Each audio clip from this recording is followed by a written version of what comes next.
राम सेवक जी प्राइवेट नौकरी से रिटायर्ड थे और उनकी पत्नी कांता जी और उनके घर में इकलौती बेटी थी राधा।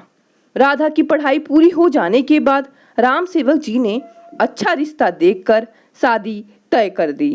वैसे राधा के होने वाले ससुराल में सिर्फ सास और उनके 3 बच्चे थे, जो कि सुधीर होने वाला पति, ननंद और देवर थे। राम सेवक जी ने बड़े जतन से बेटी राधा की शादी की।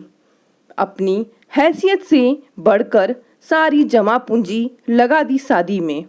अपनी लाडली बेटी राधा की शादी के बाद दोनों पति पत्नी अकेले हो गए। घर एकदम सा उदास लगता।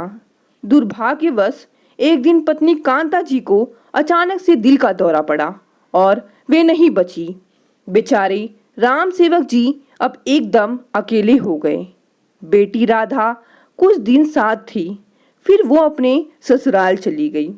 अब तो राम सेवक जी एक वक्त का खाना बनाते और रात को भी वही खाते। दुर्भाग्यवश एक कोरोना नामक विषाणु जनित संक्रमण पूरी दुनिया में फैल गया। अब तो लॉकडाउन भी लग गया। अकेले बेचारे राम सेवक जी अब तो कैद हो गए। दिन काटना भी मुश्किल हो गया। घर की दीवारें भी उन्हें काटने को दौड़ती। बेटी राधा ने पिताजी को अपने घर बुला लिया।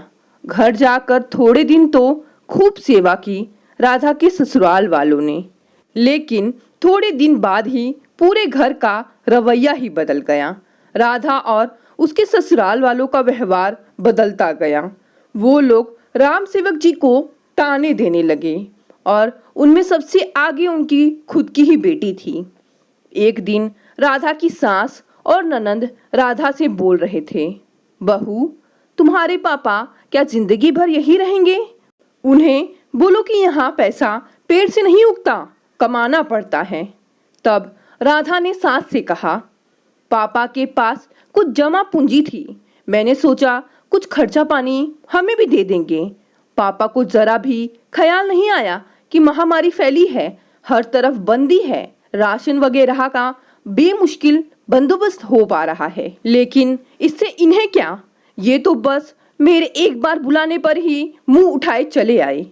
यह भी नहीं कि कुछ बेटी को दे दे, आखिर इकलौती बेटी हूँ। अपनी खुद की बेटी की बातें सुनकर वो रोने लगे और याद करने लगे पुरानी बातें। पापा, क्या हुआ अगर आपको बेटा नहीं है तो? पापा, मैं आपका बेटा बनकर दिखाऊंगी। रिटायरमेंट होने के बाद आप दोनों मेरे घर पर आकर ही रहना। वो सोचते, अच्छा हुआ यह सब कांता जी ने नहीं देखा, वरना वो तो जीते जी मर जाती। जिस बेटी को मैंने इतने लाड प्यार से पाला पोसा, आज वो एक पल में ही बेटी का फर्ज भूल गई। बिना देरी करते हुए निकल गए अपने कमरे में और अपना सामान लेकर निकल गए घर से रेलवे स्टेशन। वहां पर पहुंचकर एक बेंच पर बैठकर वो फुट फुट कर रोने लगे। रेलवे पुलिस कर्मियों ने उनसे वहां बैठने का कारण पूछा तो वह रूंधे गले से बोले, रिश्तों की भरम में उलझकर यहां आ पहुंचा। मुझे नहीं पता था कि एक पिता जिसने अपने ही इकलौती संतान को इतने लाडों से पाला, एक दिन वो ही मुझे मेरी परवरिश का आईना दिखा देगी। पुलिस कर्मियों को राम सेवक पर दया आ गया। उन्होंने उनको सुरक्षित उनके घर पहुंचा दिया और थोड़े दिन बाद उन्होंने आकर अपने घर को सरकार को दे दिया, जो ऐसे किसी समाज सेवी संस्था को मदद करती है, जहां उनके जैसे अकेले, असहाय और जिनकी नकारा औलादें उन्हें बोझ समझती हैं, वो अब उसी संस्था से जुड़ गए हैं, जहां उनके बहुत मित्र बन चुके हैं।